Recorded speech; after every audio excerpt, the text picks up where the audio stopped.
Вокзал үлгіде білім беретін Ахмет Байтұрсынов атындағы мектепте жылдық жоба бастау алды. Ол оқушылардың мемлекеттік тілді жетік меңгеруіне бағытталған. Бұл ретте жобаның жүлде қоры да белгілі. Әріптесім жалғастырады. 5 қадам жобасы қазақ тілін жетік меңгеруге бағытталған. Айта кетсек, бұл білім ордасының игі бастамасы. Бұл оқуға құштар мектеп жобасымен қатар жүзеге асырылмақ. Ең алдымен оқушылар арасында мемлекеттік тілдің грамматикасына байланысты интеллектуалды сайыс өтпек, ал келесі кезеңде сөздік қорды бағалайды. Үшінші кезең халқымыздың атақты тұлғаларымен олардың шығармашылығымен танысатын болады. Және төртінші кезең оқушылармен бірге ата-аналар да қатысатын болады. Яғни төртінші кезең ұлттық салт-дәстүр деп аталады. Бесінші кезең мәре кезеңі жылдық жалпы осы жүргізілген бағыттар бойынша ортақ тапсырмалар құрастырылып сайыс өткізілетін болады.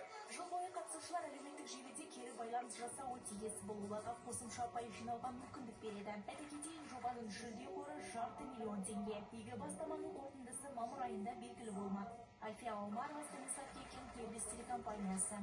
Студияға спорт жаңалықтарымен